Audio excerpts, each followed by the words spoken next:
प्रिया और नेहा दोनों जेठानी देवरानी हैं। सास ससुर के स्वर्ग सिधार जाने के बाद से ही दोनों में अनबन होने लगी थी। पहले सास थी तो सब संभाल लेती थी, लेकिन उनके असामयिक चले जाने के बाद घर के कामों को लेकर दोनों की पटरी मेल नहीं खा रही थी। क्योंकि जेठानी प्रिया तो स्कूल में टीचर थी और नेहा घर पर ही रहती थी, इसलिए नेहा को ज़्यादा काम करना होता था और फिर रोज रोज की तू मैं से तंग आकर दोनों एक ही घर में अलग अलग रहने लगी। आपस में बातचीत भी अब दोनों कम ही करने लगी थी, अपने काम से ही काम रखती। हर रोज की तरह प्रिया अपनी स्कूटी लेकर जॉब के लिए रवाना हुई। घर से निकलते ही प्रिया की स्कूटी गलती से एक पड़ोस की महिला से टकरा गई। खाली टच ही हुई थी, फिर भी प्रिया ने उससे माफ़ी मांगी और कहने लगी, बहन आज मैं जल्दी में थी और थोड़ा लेट भी हो रही थी, तो गलती से यह सब हो गया, मुझे माफ़ कर दो, मैंने जानबूझकर ऐसा नहीं किया। लेकिन वह पड़ोसन जोर जोर से चिल्लाने लगी और उसने आस पड़ोस के सबको इकट्ठा कर लिया और सबसे कहने लगी कि इसने तो जानबूझकर मुझे टक्कर मारी है, क्या समझती है अपने आप को।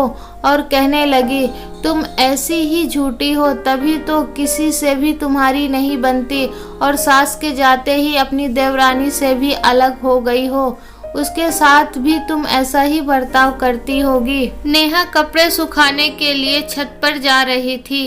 जैसे ही वह कपड़े सुखाने लगी, उसे बाहर से झगड़े की आवाज़ सुनाई दी। जैसे ही उसने उधर देखा तो हतप्रत रह गई। अरे पड़ोस के सब लोग जेठानी जी को घेरे क्यों खड़े हुए हैं। उसने फटाफट कपड़े को बीच में छोड़े और वहां पहुंच गई। वहां जाकर उसे सारी बातें पता चली और नेहा कहने लगी, इसमें जेठानी जी की कोई भी गलती नहीं है। जब से वे आपसे माफ़ी मांग रही हैं कि जानबूझकर उन्होंने ऐसा नहीं किया, फिर क्यों सभी मिलकर उनके पीछे पड़े हैं। और एक बात सभी कान खोलकर सुन लो, बेशक हमारे बीच थोड़ा मनमुटाव है, लेकिन दिलों में अभी भी प्यार है। ऐसा नहीं है कि कोई भी आएगा और कुछ भी कहकर चलता बनेगा और हम कुछ नहीं बोलेंगे, तो ये आपकी गलतफहमी है। और उस महिला से कहने लगी, स्कूटी आपके टच ही हुई है ना, आपके शरीर पर चोट के निशान कहीं भी नहीं दिख रहे मुझे, तो खरोच तक भी नहीं आई आपको। इसलिए बहसबाजी को ना बढ़ाते हुए इनका रास्ता छोड़िए, क्योंकि इनको स्कूल के लिए देरी हो रही है। इतना सुनते ही सभी लोग वहां से 9-2-11 हो लिए और वह पड़ोसन मुंह बनाते हुए और बड़बड़ाते हुए खिसक ली और दोनों देवरानी जेठानी एक दूसरे को देखकर मुस्कुराने लगी। आज प्रिया को समझ आ गया था कि अपने तो आखिर अपने ही होते हैं। ड्यूटी से आते ही प्रिया सबसे पहले नेहा के कमरे में गई और उससे कहने लगी, माफ़ कर दो मुझे नेहा, मैंने तुम्हें गलत समझा और तुमसे अलग हो गई, बल्कि तुम पूरा घर अच्छे से संभाल रही थी। मुझे तुमसे अलग नहीं होना चाहिए था, बल्कि घर के कामों में तुम्हारी मदद करनी चाहिए थी। मैं बहुत शर्मिंदा हूँ। आज मुझे पता चल गया है कि एकता में कितना बल है और ये पड़ोसन भी हमको अकेला समझकर ही जानबूझकर मुझसे लड़ी और तुमने सभी को हिम्मत के साथ अपनी बात से अवगत कराया, वरना मैं तो सकपका ही गई थी। मैं तुम्हारी जितनी प्रशंसा करूं उतनी ही कम है नेहा। और अब लोगों को भी पता चल चुका है कि हम एक हैं। आज के बाद हम दोनों मिलकर रहेंगे ताकि किसी की भी नज़र हम पर और हमारे बच्चों पर ना पड़े और कोई भी हमारे घर के बारे में कुछ ना कहे। उसने नेहा को गले से लगा लिया और दोनों एक साथ रहने लगी और मिलजुल कर काम करने लगी। आज उनके घर का माहौल भी बहुत सकारात्मक और बच्चे पतिदेव भी बहुत खुश हैं।